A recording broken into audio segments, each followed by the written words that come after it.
Can you believe that we are already in November? We are almost done with the dreadful 2020. Now, it's time for us to start thinking about planning for the next 10 years, and I want to know, how are you guys doing with that? Do you have what it takes? Well, if you don't, this week we might have just the right resources that will allow you to do just that. Welcome to the top 5 data, AI, analytics, and entrepreneurship posts of the week. Now, before I get started, I want to thank each and every one of you for the great comments and posts you have sent me throughout the week. Continue to do that because it allows great people like you to connect and use LinkedIn as a platform to build the most interesting community on AI, data analytics, and entrepreneurship.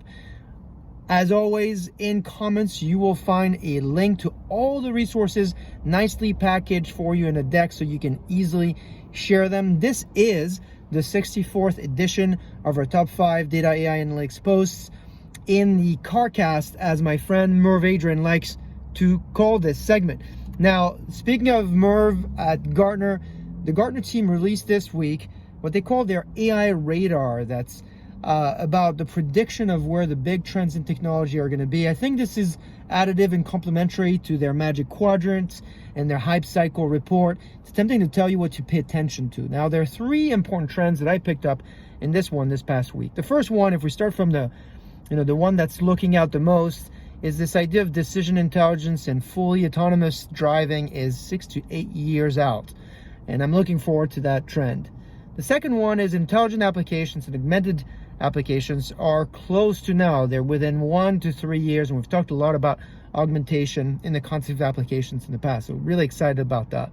But the one that I think it might be actually closer than what they're predicting is this concept of composable applications. They're saying it's going to happen in the next 6 to 8 years, but I actually think it might actually occur a lot earlier than that. I'll give you an example. We work with a lot of customers that are innovating with data and analytics in the context of analytics on a day-to-day basis. And recently one of the customers that we're working with, the retailer, is building an application that enables an end user consumer to essentially use Google Maps to find inventory about a particular store in real time, and not only find if that item that they're looking for is available, but also tells them in real time what aisle this item is in. And I think you'll see more and more companies building these intelligent data products. I don't think this is an exception. We certainly see hundreds and soon thousands of companies doing that. Now, I think this concept of composable analytics, Julian Sung did a great report on that. And if you don't know Julian, I highly advise that you follow him,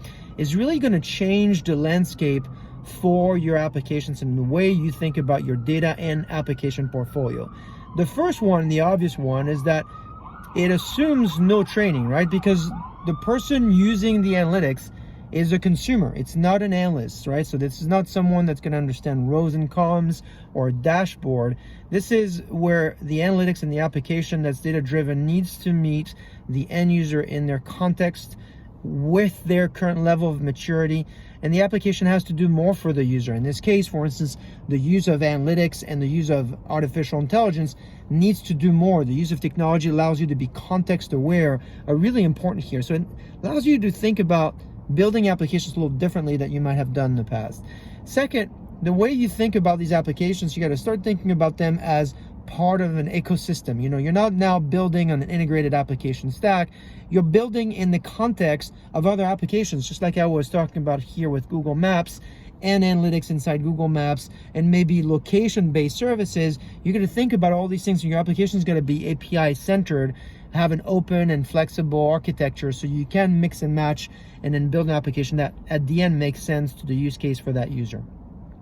And then finally, I think you're now creating data products and applications that are not like the ones that we had in the past where you used to set them and forget them. Now, because of the scale and the volume of feedback you're going to get, this allows you to actually learn a lot more, and it allows you to think about building an application on an agile framework. So as you make changes, your application can become better. This is really completely different from the world of packaged ERP and CRM and HR applications we used to build. And so really think about that as a way that you're going to guide the applications you're building in the future. If you want to find out more, like I said, take a look at Julian's research on composable applications, composable analytics. Now, this is for technology. Now, beyond that, you got to think about skill set for your people. And again, this week, Gartner released the Thingcast podcast, the 7 characteristics of successful digital leaders. I really like this piece.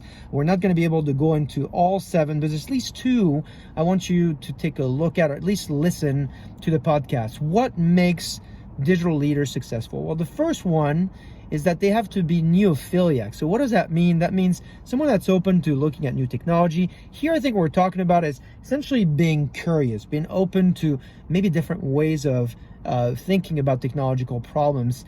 For me, this is about listening.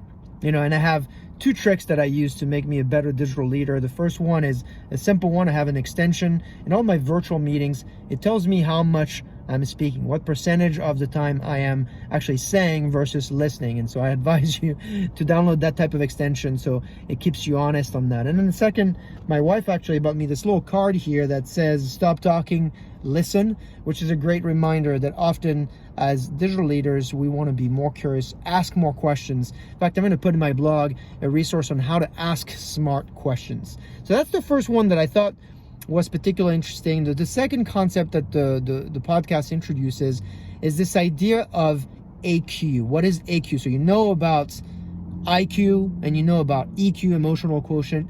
AQ is about adversity quotient. This is your team being able to work through problems and be resilient. And again, take a look at this podcast. It really is super helpful on how to build resilience within a team and have to have the great mix inside your team so you can succeed.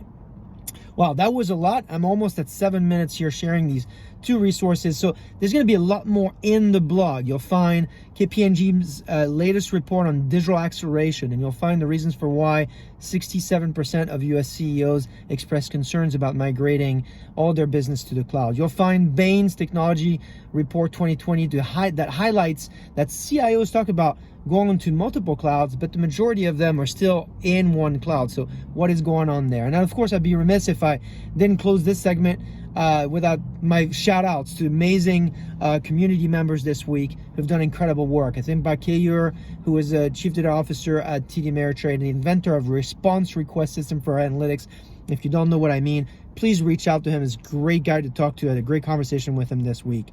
Kier, who did a great job highlighting the patterns of Google PubSub. If you don't know what PubSub is, take a look at his blog. He does a fantastic job there. Robert Saxby, who highlights design patterns for analytics. Here he talks this week about product recommendation and propensity models for predicting your propensity of your customers to buy products from you. Super helpful for you. And then Laurent, who did our first LinkedIn article. It's going to be really an important one for you to read as you've got changing times, and particularly in the US this coming week, lots of news coming at you. And so how do you think about that? And then finally, one last resource, Ben, the Seattle data guy, done a piece on the 5 mistakes that will ruin your data strategy. Take a look at that. Again, I hope all these resources are helping you. Have a great week. Stay data driven. Let me know what I'm missing. Don't forget to like, comment if you like these. Engage with the community. Stay data driven. Have a great week, and I will see you next week.